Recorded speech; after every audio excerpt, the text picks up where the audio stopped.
BC మంత్రిగా కూడా వారు పనిచేశారు. వారికి సంపూర్ణమైన అవగాహన ఉన్నదని నేను భావిస్తున్నాను. నేను అవగాహన లేదని నేను అనడం లేదు. కానీ ఈ సభను వేదికగా మార్చుకొని తప్పుడు సమాచారాన్ని బలహీన వర్గాలకు అనుమానం కలిగించే విధంగా, తెలంగాణ సమాజంలో అపోహలు సృష్టించే విధంగా వాళ్ళ పార్టీ ఆదేశాల మేరకు వారు ఏమన్నా మాట్లాడుతున్నారేమో నాకు తెలీదు. మొట్టమొదట ఈ మొత్తం వివరాలను సేకరించడానికి సంబంధించి బీసీ కమిషన్కి ప్రభుత్వము ఇవ్వడం జరిగింది. ఆ తర్వాత ఆర్ కృష్ణయ్య గారు రాజ్యసభ సభ్యులు రిట్ పిటిషన్ నెంబర్ 30381 ఆఫ్ 2024 వారు హైకోర్టులో ఒక రిట్ పిటిషన్ ఫైల్ చేసి ఇది బీసీ కమిషన్ ద్వారా కాదు, డెడికేటెడ్ కమిషన్ ద్వారా ఈ సమాచార సేకరణ మొత్తం జరగాలి, ట్రిపుల్ టెస్ట్ బాధ్యతలను అప్పగించేందుకు డెడికేటెడ్ కమిషన్ వేయండి అని చెప్పి ఆర్ కృష్ణయ్య గారు హైకోర్టుకు వెళ్ళడం జరిగింది అధ్యక్ష. వారి పిటిషన్ బేసిస్ మీద హైకోర్టు ఆఫ్ తెలంగాణ రాష్ట్ర ప్రభుత్వానికి ఆదేశాలు జారీ చేసి, ఇది ఆ కాపీ అధ్యక్ష. దాని ప్రకారము 24 అవర్స్ తిరిగే లోపలనే హైకోర్టు ఆదేశాలు ఇచ్చిన మరుక్షణం తెలంగాణ రాష్ట్ర ప్రభుత్వం చిత్తశుద్ధితో బలహీన వర్గాలకు ఎన్నికల సమయంలో ఇచ్చిన మాట నిలబెట్టుకోవాలి, 42% రిజర్వేషన్లు ఇవ్వాలి, 600 అయినా అక్కడ సూర్యుడు ఇక్కడ మొలిసినా ఇచ్చిన మాట నిలబెట్టుకోవాలని వారు ప్రాతినిధ్యం వహిస్తున్న గడ్డ మీద నుంచి 2004న శ్రీమతి సోనియా గాంధీ గారు తెలంగాణ ప్రజల యొక్క ఆకాంక్ష నెరవేరుస్తా అని చెప్పి ఎన్ని ఒడిదుడుకులు వచ్చినా, ఎన్ని అడ్డంకులు చేసినా, ఎంతమంది కుట్రలు పన్నినా, ఆంధ్రప్రదేశ్లో పార్టీ పూర్తిగా తుడిచిపెట్టకపోయినా, కేంద్రంలో అధికారం కోల్పోయినా, తెలంగాణలో రాజకీయ ఒడిదుడుకులను ఎదుర్కొన్న ఇచ్చిన మాట నిలబెట్టుకోవడం కోసం శ్రీమతి సోనియా గాంధీ గారు ఒక సాహసోపేతమైన నిర్ణయం తీసుకొని తెలంగాణ రాష్ట్రం ఇచ్చిన పార్టీ కాంగ్రెస్ పార్టీ అధ్యక్ష.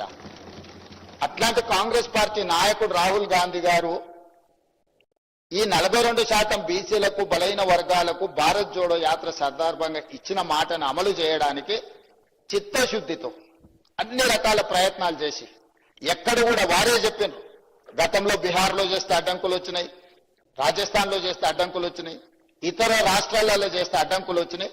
ఆ విధమైన అడ్డంకులు తెలంగాణ రాష్ట్రంలో రాకూడదు, బలహీన వర్గాలకు మేలు జరగాలి అన్న ఆలోచనతోటి అధికారుల కమిటీని, కమిషన్ని, మంత్రులను కూడా ఆయా రాష్ట్రాలకు పంపించి అక్కడ మొత్తం సమాచారాన్ని సేకరించి అక్కడ చట్టపరంగా న్యాయపరంగా ఎదుర్కొన్న సమస్యలను అన్నిటిని కూడా క్షుణ్ణంగా పరిశీలించి ఆ తర్వాత డెడికేటెడ్ కమిషన్ అపాయింట్ చేయడం జరిగింది అధ్యక్ష. ఈ మొత్తం ప్రక్రియ ఫిబ్రవరి 4, 2024 నాడు మొదలుపెట్టి ఫిబ్రవరి 4, 2025 సరిగ్గా 365 రోజులు తిరిగే లోపల పకడ్బందీ చట్టాన్ని చేసి ఈ రోజు తెలంగాణ రాష్ట్రంలో బలహీన వర్గాలకు స్థానిక సంస్థల పంచాయతీరాజ్లో, స్థానిక సంస్థలు మున్సిపాలిటీస్ లో 42% రిజర్వేషన్లు ఇవ్వాలని చిత్తశుద్ధితో మేము ముందుకు వెళ్ళినాం అధ్యక్ష. ఇదే కాదు, ఇదే శాసనసభలో మంత్రివర్గంలో తీర్మానం చేసి శాసనసభలో ఆమోదింపజేసి విద్యా ఉద్యోగ అవకాశాలలో 42% బిల్లును, అదేవిధంగా స్థానిక సంస్థల్లో 42% రిజర్వేషన్లు 2 బిల్లులను మేము ఆమోదించి గవర్నర్ గారికి పంపించినాం అధ్యక్ష. గవర్నర్ గారు వాటిని ఆమోదించకుండా రాష్ట్రపతి గారికి పంపించారు. దాదాపుగా 5 నెలల నుంచి ఆ 2 బిల్లులు రాష్ట్రపతి గారి దగ్గర ఉన్నాయి అధ్యక్ష. ఈలోపు స్థానిక సంస్థల ఎన్నికలు నిర్వహించడం లేదు, ఆలస్యమైందని కొంతమంది హైకోర్టుకి వెళ్తే తెలంగాణ హైకోర్టు మాకు ఆదేశాలు ఇచ్చి సెప్టెంబర్ 30 తారీఖు లోపల ఎన్నికలను పూర్తి చేయండి అని ఆదేశాలు ఇచ్చింది. ఆదేశాలు ఇచ్చినప్పటి నుంచి 30 రోజుల లోపల రిజర్వేషన్లను కూడా నిర్ధారించండి అని చెప్పి ఆదేశాలు ఇవ్వడం జరిగింది అధ్యక్ష. హైకోర్టు ఆదేశాల మేరకు ఉన్న పరిస్థితులను, చట్టాలను అన్నిటిని పరిశీలిస్తే 2018లో చంద్రశేఖరరావు గారు తీసుకొచ్చిన పంచాయతీరాజ్ యాక్ట్, గంగ్ల కమలాకర్ గారు బీసీ మంత్రిగా ఉండుకుంటూ తెచ్చిన చట్టం ఏంటంటే 50% పరిమితికి లోబడి మాత్రమే ఎన్నికలను నిర్వహించాలి, 50% రిజర్వేషన్ల పరిమితికి లోబడి పంచాయతీరాజ్లో కానీ 2019లో తెచ్చిన మున్సిపల్ యాక్ట్ ప్రకారం కానీ 50% పరిమితికి లోబడి రిజర్వేషన్లు ఇవ్వాలని చట్టాలను తీసుకొచ్చింది. ఒకటి గంగ్ల కమలాకర్ గారు, రెండో మున్సిపల్ చట్టం తీసుకొచ్చింది వారి యజమాని. ఈ రెండు చట్టాలు గుదిబండగా మారి అడ్డంకిగా మారడంతో ఈ ఎన్నికలు నిర్వహించడానికి మా ప్రభుత్వం చిత్తశుద్ధితోటి ఎంబడే ఆర్డినెన్స్ తీసుకొచ్చి ఈ అడ్డంకిని తొలగించండి అని మళ్ళీ ఆర్డినెన్స్ గవర్నర్ గారికి పంపించినాం అధ్యక్ష. గవర్నర్ గారు ఆ ఆర్డినెన్స్ కూడా వీళ్ళ మాటలు నమ్మి, ఒకప్పుడు ఆయన ఒక రాష్ట్రానికి ఆర్థిక మంత్రి, ఒకప్పుడు ఈ రాష్ట్రానికి ఆర్థిక మంత్రిగా పనిచేసిన ఆయనకి ఇద్దరి మధ్యలో మిత్రులతో ఉండి తెర వెనుక లాబింగ్ చేసి ఇది కూడా రాష్ట్రపతి గారికి పంపించాలని చెప్తే ఈ ఆర్డినెన్స్ కూడా రాష్ట్రపతి గారి దగ్గరకు పోయింది అధ్యక్ష. ఆ రోజు ఆర్డినెన్స్ ఎందుకు తెచ్చినాం అధ్యక్ష? అత్యవసరం ఉండి శాసనసభ మనుగడ నడవడం లేదు కాబట్టి ఆర్డినెన్స్ తీసుకొచ్చి పంపించినాం. ఈ రోజు శాసనసభ ఉన్నది కాబట్టి ఆర్డినెన్స్ రాష్ట్రపతి నుంచి ఆమోదం పొందలేదు. ఎప్పుడైనా అత్యవసరంగా ఆర్డినెన్స్ తెస్తే ఆ తర్వాత వచ్చే శాసనసభలో బిల్లు ఆమోదించుకుంటాం.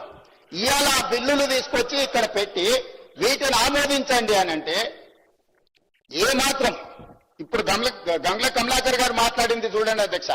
42% రిజర్వేషన్లు బలహీన వర్గాలకు వస్తే మొదటి వరుసలో గంగ్ల కమలాకర్ సంతోషంగా ఉంటాడని చెప్పిండు. వాళ్ళ నాయకుడు చంద్రశేఖరరావు, వాళ్ళ నాయకుడు తారక రామారావు, వాళ్ళ నాయకుడు హరీష్ రావు సంతోషంగా ఉంటాడని చెప్పలే. ఆయన స్పష్టంగా చెప్తున్నాడు. వాళ్ళకి సంతోషం లేదు, వాళ్ళకి దుఃఖం ఉన్నది, వాళ్ళకి బాధ ఉన్నది, వాళ్ళు కడుపు నిండా విషం పెట్టుకొని ఉన్నారని చెప్పి గంగ్ల కమలాకర్ గారు స్పష్టంగా చెప్పారు. నాకు కూడా తెలుసు గంగ్ల కమలాకర్ గారు అభినందిస్తారు దీన్ని. కానీ ఆయన బాధల్లా వెనకాల కూర్చొని నడుపుతున్న ఆయన సమస్య. సో అందుకోసమని ఈ రోజు మీరు చెప్తున్న జీవోలు ఏవైతున్నాయో అధ్యక్ష,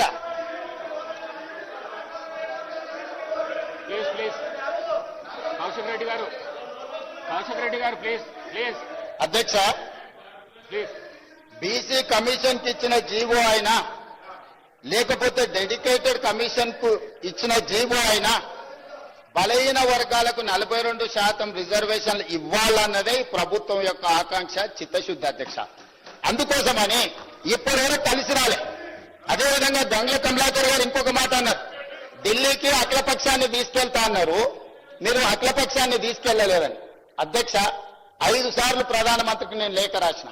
దీనికి సంబంధించి మేము ఢిల్లీకి రావాల్సి ఉంది, మీరు ప్రధానమంత్రికి అపాయింట్మెంట్ ఇస్తే మేము అందరం కలిసి వచ్చి మిమ్మల్ని కలిసి విజ్ఞప్తి చేస్తామని. ప్రధానమంత్రి మనకు అపాయింట్మెంట్ ఇవ్వలేదు అధ్యక్ష.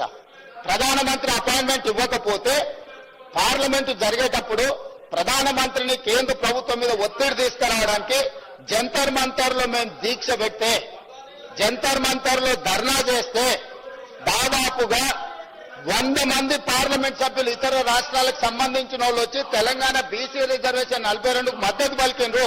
కానీ రాజ్యసభలో ఉన్న బీఆర్ఎస్ ఎంపీలు మాత్రం అటువైపు కూడా కనుదిప్పి చూడలే అధ్యక్ష.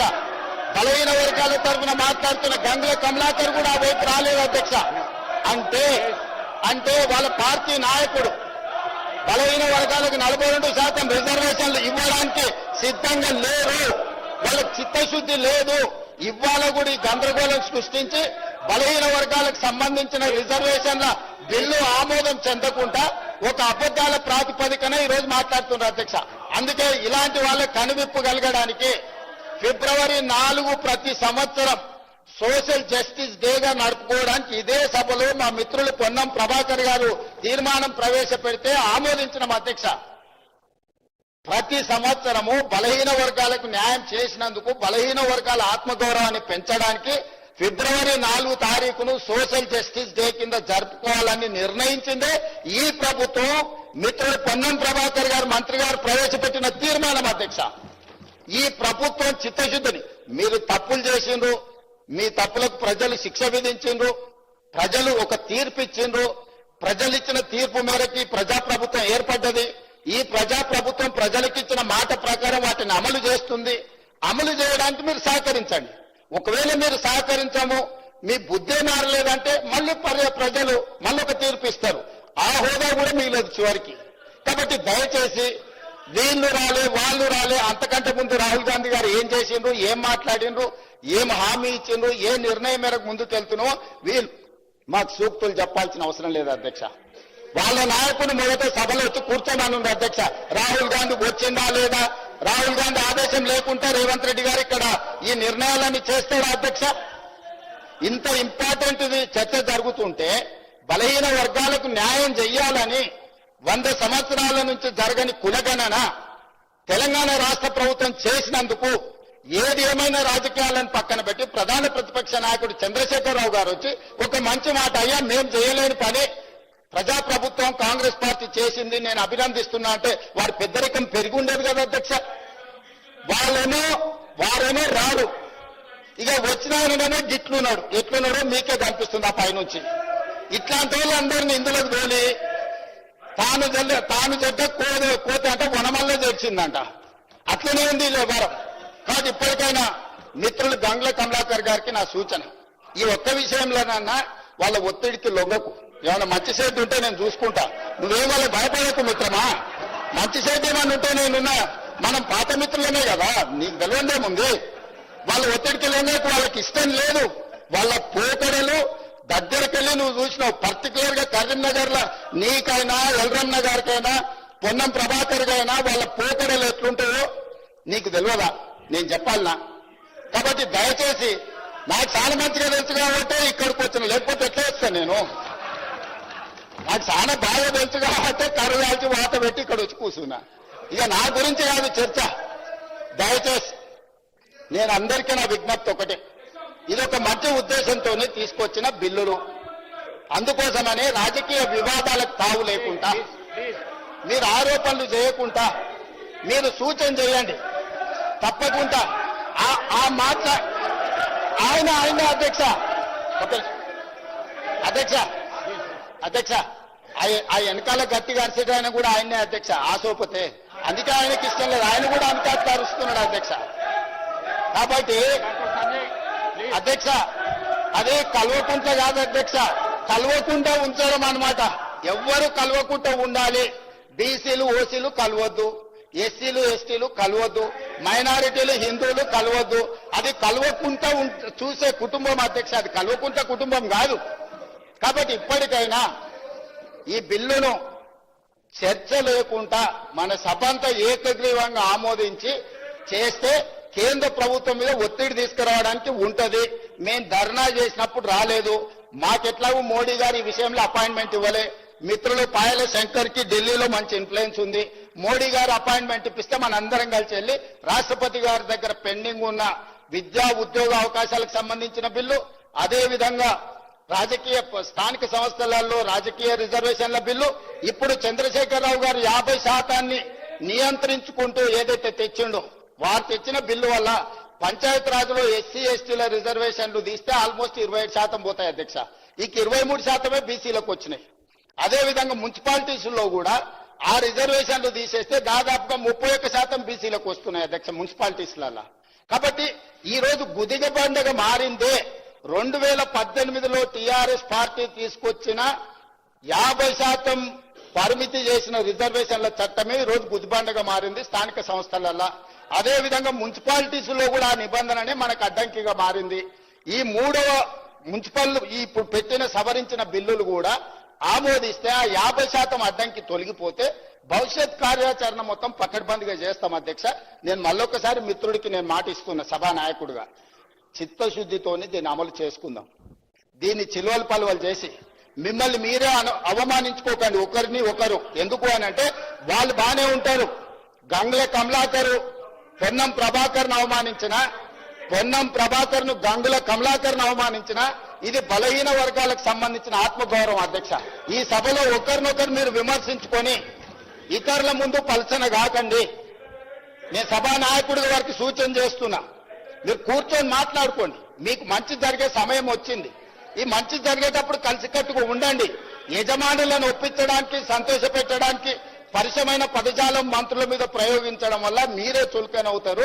మీకు మంచిది కాదు, ఈ సభ మర్యాదకు గౌరవానికి కూడా మంచిది కాదు. కాబట్టి ఇది చర్చలు కూడా చేయాల్సిన అవసరం లేదు. వాళ్ళు చేసిన పాపాలను మేము ఇక్కడ కూర్చొని కడుగుతున్నాం. 50% నిబంధనను తొలగించడానికి పెట్టిన బిల్లులు. దయచేసి చర్చనే లేకుండా గంగ్ల కమలాకర్ గారు ఏకవాక్య తీర్మానం ప్రవేశపెడితే మేమందరం కూడా మద్దతు పలుకుతాం. గతంలో మా నాయకుడు చేసిన తప్పులను మీరు సరిదిద్దుతుండ్రు, ఆ సరిదిద్దే బిల్లులకు మీరు మద్దతు పలకండి అని అంటే సభ మొత్తం ఏకగ్రీవంగా వారికి మద్దతు పలకం పాస్ అయిపోతుంది అధ్యక్ష. దయచేసి ఆ దిశగా తీసుకెళ్లమని చెప్పి మిమ్మల్ని కోరుకుంటున్నాను అధ్యక్ష.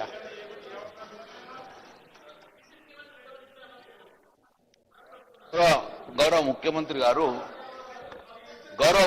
గారు అన్నారు సార్, మేము ఎక్కడ కూడా నేను ఇది బిల్లు పాస్ అయ్యి 42% రిజర్వేషన్ రావాలని కోరుకున్న వ్యక్తి మొదటి వ్యక్తి అన్నారు సార్. నేను కాదు సార్, మా పార్టీ కూడా కోరుకున్నది సార్.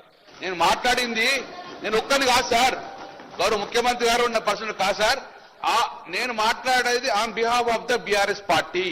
మా బీఆర్ఎస్ పార్టీ కోరుకున్నది కాబట్టే ఇది కావాలని కోరుకున్నా సార్. సరే దాన్ని డీపోను సార్. గౌరవ ముఖ్యమంత్రి గారు నేను ఒక్కటిసారి నేను చెప్తున్నా, మీరు కూడా మాట్లాడింది కదా సార్.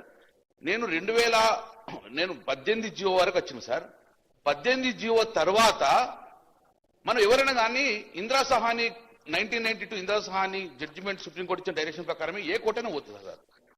మీరు 18 తర్వాత 2018 జీవో తర్వాత క్లియర్ గా కోర్టు మన హైకోర్టు ఏం చేసిందంటే 18 తర్వాత సార్ 18 కానీ ఆపుతున్నారు. 18 తర్వాత కోర్టు ఏం చేసిందంటే మీరు as per the Indira Sahani court ప్రకారము ఒక డెడికేటెడ్ కమిషన్ వేయమని చెప్పేసి మీకు ఇచ్చేసారు. ఇప్పుడు వచ్చేసారు ఇక్కడ 27/8/2024లో వికాస్ కిషన్ రావు గావెల్లి స్టేట్ మహామారి కోడ్ చేసుకుంటూ 13వ ఆర్టికల్ 13 చదువుకోండి అని అప్పుడు డెడికేటెడ్ కమిషన్ ఉంటే అప్పుడు మనం 46 జీవో తీసుకొచ్చినాం సార్. భూసాని వెంకటేశ్వర ద్వారా అప్పుడు భూసాని వెంకటేశ్వర కమిషన్ ఏక డెడికేటెడ్ కమిషన్ జీవో నెంబర్ 46 ప్రకారం ఇచ్చింది సార్. 18లో కాదు సార్. నేను అదే దాన్ని రెక్టిఫై చేయమని చెప్పిన సార్. సార్ దయచేసి మీరు సూచన ఇవ్వమన్నారు. నా సూచన విమర్శగా భావించుకోకండి సార్. నా సూచన ఎప్పుడు విమర్శగా భావించుకోకండి. మీరు సూచన కన్సిడర్ చేస్తారా consider, that is your wish.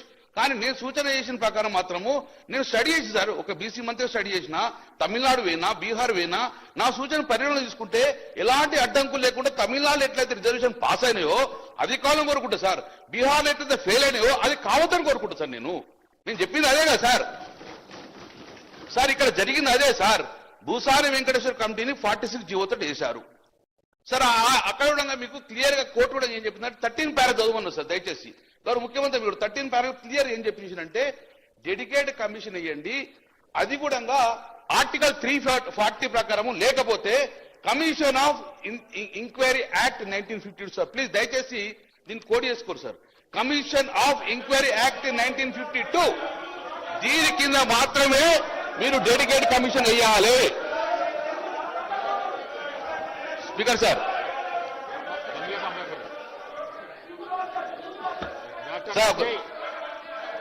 Sir doctor Sanjay please sir. 13 మన మొన్న కోట్ల డెడికేటెడ్ కమిషన్ ఏమని చెప్పేసి హైకోర్టు ఆఫ్ తెలంగాణ ఇచ్చి 13 కోడ్ చేసినారు. 13 దయచేసి మీరు సభకు వినాలి అధ్యక్ష. ఇందులో that the triple test condition required to be complied by the state before reversing states అంటే దీనికి క్లుప్త చెప్తా. ఒక డెడికేటెడ్ కమిషన్ కు అది కూడా article 340 commission of enquiry act 1950 ప్రకారం ఏమన్నారు. కానీ భూసాని వెంకటేశ్వర కానీ మీరు ఒక కమిటీ వేసినారు, అది కూడా ఆర్టికల్ 350 ప్రకారం కాదు కమిషన్ కాబట్టి ఇది ఆ యొక్క రిపోర్టు చెల్లదు. అది మాత్రమే చెప్పే ప్రయత్నం చేస్తున్నారు అధ్యక్ష. ఎల్పీ మినిస్టర్ గారు దయచేసి మీరు వినాలి. దయచేసి ఎల్పీ మినిస్టర్ గారు వింటలేదు సార్. మీరే ఎల్ఏ మినిస్టర్ సార్. దాని తర్వాత జియో నెంబర్ 46 ఉన్నది అధ్యక్ష. నేను ఒక్కటే కోరుతున్నా అధ్యక్ష, తమిళనాడులో అంబానీ శంకర్ ఆయన ఒక్క కమిటేషన్ అధ్యక్ష. మనం మొన్న కూడా తీర్మానం చేసినాం బిల్లు 4 ప్రకారము. అది ఇప్పటికీ రాష్ట్రపతి దగ్గర పెండింగ్ ఉందంటారు అధ్యక్ష. డెఫినెట్ గా ఏ బిల్లు 3 కానీ 4 కానీ రాష్ట్రపతి ఆమోదం కావాలంటే డెఫినెట్ గా దాన్ని జ్యుడిషియల్ లాకు పంపిస్తారు. అక్కడ క్లియరెన్స్ తీసుకుంటారు. మినిస్టర్ అది కంపల్సరీ క్యాబినెట్ కు అప్రూవల్ తీసుకొని పెడతారు అధ్యక్ష. ఎక్కడ చిన్న లోపం ఉండడంగా వారు దాన్ని శాంక్షన్ గ్యారంటీ చేసే పరిస్థితి అధ్యక్ష. ఇక అదే జరిగింది అధ్యక్ష. తమిళనాడులో సేమ్ ఇట్లనే 31C కింద తీసుకున్నా కూడా మళ్ళీ పివి నరసింహ దగ్గర జయలలిత గారు వెళ్లి డెఫినెట్ గా రాజ్యాంగం 9వ షెడ్యూల్లో చేర్చాలే, అప్పుడే దీనికి శానిటీ వస్తుందని చెప్పితే ఆ రోజు జయలలిత గారు వెళ్లే వలన పివి నరసింహ 1994లో దానికి షెడ్యూల్ 9 పెట్టారు అధ్యక్ష. దయచేసి ఈ రోజు మనం బిల్లు పాస్ చేసుకుంటాం అధ్యక్ష. ఈ బిల్లు పాస్ చేసుకుంటే జీవో ఇస్తారు. ఆ జీవో ప్రొటెక్షన్ లేకపోతే ఎవరు కోర్టుకైనా అది నిలవదు కాబట్టి దయచేసి దానికి ప్రొటెక్షన్ తీసుకోవాలంటే డెఫినెట్ గా పార్లమెంట్ లో 9th షెడ్యూల్లో దీన్ని అమెండ్మెంట్ చేస్తే మాత్రమే దీనికి ప్రొటెక్షన్ వస్తుంది. ఎట్లయితే జయలలిత ప్రభుత్వం ఎట్లా తీసుకున్నారో అట్లా తీసుకొస్తేనే మాత్రం ప్రొటెక్షన్ వస్తుంది. లేకపోతే క్లియర్ గా బీహార్ లో కూడా ఇలానే చేస్తే బీహార్ లో క్లియర్ గా కొట్టివేయడం జరిగింది, మధ్యప్రదేశ్ లో క్లియర్ గా కొట్టివేయడం జరిగింది. కాబట్టి దయచేసి నేను ప్రభుత్వాన్ని రిక్వెస్ట్ చేసేది ఒక్కటే, యాజ్ వెల్ శాస్త్రీయ ప్రకారం చేయాలంటే డెఫినెట్ గా ఈ బిల్లు ద్వారా వెళ్లి 9th షెడ్యూల్ చేర్చినందుకు మీరు ప్రధానమంత్రి దగ్గరికి వెళ్లి కూర్చొని కేబినెట్ లో పెట్టుకొని పార్లమెంట్ లో బిల్లు పాస్ చేస్తేనే ఈ యొక్క 42% డెఫినెట్ గా దానికి ప్రొటెక్షన్ దొరుకుతుంది. లేకపోతే మీరు జీవో ఇచ్చిన వెంటనే ఇది బీసీలకు అన్యాయం చేసే అవకాశం ఉన్నది. మీరు నిజంగా బీసీల మీద చిత్తశుద్ధి ఉంటే మాత్రం డెఫినెట్ గా యాజ్ ప్రొసీజర్ ప్రకారం మీరు యాక్ట్ ఆఫ్ 1952 యాక్ట్ వేసుకొని ఒక డెడికేటెడ్ కమిషన్ వేసుకొని దానికి 21 మంది ఆ రోజు అంబానీ శంకర్కి 21 మందిని ఇచ్చిర్రు. ఆయనకు సంబంధం చేసే పవర్ ఉన్నది, కానీ ఇక్కడ భూసాని వెంకటేశ్వరకు సంబంధం చేసే పవర్ లేదు, ఒకరే ఇచ్చిండ్రు. అతను 1982 to 1985 సుమారు 2.5 సంవత్సరాలు స్టడీ చేసిండు. కానీ మన భూసాని వెంకటేశ్వర రిపోర్ట్ ఏమైంది ఇంతకు తెలియదు, ఏం రిపోర్ట్ ఇచ్చిందో తెలియదు, ఏం ఇంతవరకు టేబుల్ చేయలే, మరి దాంట్లో ఏముండదో మాకు తెలియదు. దయచేసి మీరు దాన్ని టేబుల్ చేయండి. అందులో ఏమి ఇచ్చింది రిపోర్టు, ఎన్ని రోజులు ఇచ్చిండ్రు, వాళ్ళు ఎవరికి సంబంధం చేసిండ్రు, ఎంతమంది మీరు మాట్లాడిండ్రు, ఎక్కడ లేకుండా డైరెక్ట్ తీసుకుపోయి మీరు బిల్లు పాస్ చేసుకుని జీవోదిస్తే రేపు పొద్దున న్యాయస్థానంలో నిలబడదు. కాబట్టి తర్వాత అన్యాయం కాబట్టి కాబట్టి మేము అన్యాయం కావద్దు అని చెప్పేసి దీన్ని శాస్త్రీయంగా చేయమని చెప్పేసి మరొకసారి మేము ప్రభుత్వం రిక్వెస్ట్ చేస్తున్నాం అధ్యక్ష. ఇంకోటి అధ్యక్ష, ఇది మీరు 42%కు డెఫినెట్ గా మేమందరం కూడా చిత్తశుద్ధుడు అని చెప్పి గౌరవ ముఖ్యమంత్రి చెప్పారు అధ్యక్ష. ఇది బిల్లు చేద్దాం, దీన్ని బిల్లు చేసిన తర్వాత రిజర్వేషన్ కోదాం అన్నారు అధ్యక్ష. ఇది బిల్లు పాస్ అయ్యి 9th షెడ్యూల్ చేసుకొని మరి రిజర్వేషన్ వస్తే సంతోషపడతాం. కానీ గౌరవ ముఖ్యమంత్రి గారి చేతిలో ఉన్నాయి మాత్రం డెఫినెట్ గా మీరు ఇవ్వాల్సిన బాధ్యత అధ్యక్ష. మీరు కామారెడ్డి కేసు క్లియర్ ఇచ్చారు, దీనికి ఎక్కడ ఆమోదం అవసరం లేదు, బిల్లు అవసరం లేదు, గవర్నర్ పంపడం అవసరం లేదు, రాష్ట్రపతి పంపడం అవసరం లేదు అధ్యక్ష. మీరు క్లియర్ గా మీ చేతుల పైన ఒక్కసారి గౌరవ ముఖ్యమంత్రి ఇట్లా ట్రిక్ చేస్తే అయిపోతుంది. ఏం చెప్పారు అధ్యక్ష, 42% మంత్రివర్గంలో స్థానం ఇస్తాం, 40% ఇస్తున్నాం అధ్యక్ష. మేము కోరుతున్నాం మీరు మీ మంత్రులు ఎవరన్నా 42%లో మీ 18 మంత్రులు 40% బీసీలకు మంత్రులు ఇవ్వండి, మీరు సంతోషం. ఎవరైనా కానీ ఒక బీసీలని మంత్రి ఇవ్వండి అధ్యక్ష. తర్వాత అధ్యక్ష మీరే మాట్లాడారు ప్రతి సంవత్సరం కూడా మేము 20,000 కోట్లు మీ బీసీలకు బడ్జెట్ పెడతామని అధ్యక్ష. 20,000 × 5 లక్షల కోట్ల బడ్జెట్ మా బీసీలకు వస్తుందని చెప్పి అధ్యక్ష. 20 నెలలైంది అధ్యక్ష, 20 పైసలు మా బీసీలకు బడ్జెట్ మీరు పెట్టాలి. 20,000 కోట్లు అంటే ఎక్కడున్నా అధ్యక్ష, మీరు పెట్టలేకపోయారు అధ్యక్ష. మీరు ఇంకా నేను మీరు ఒక్కసారి ఇది మీ చేతిలో ఉన్నది, ఇది చట్టం అవసరం లేదు, ఎవరు అవసరం లేదు అధ్యక్ష. మీరేం చేసిన అధ్యక్ష,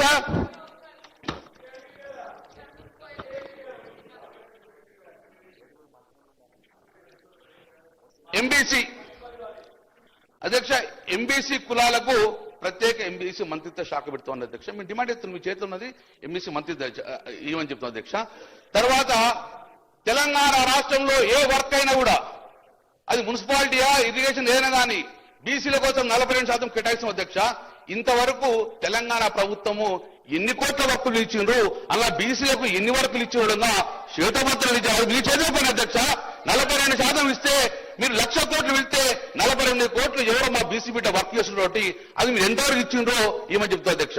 తర్వాత అధ్యక్ష ఎప్పుడు అన్న అధ్యక్ష మీరున్న కార్పొరేషన్ చైర్మన్లు కూడా 42% మా బీసీలకి మేము డిమాండ్ చేస్తున్నాం అధ్యక్ష.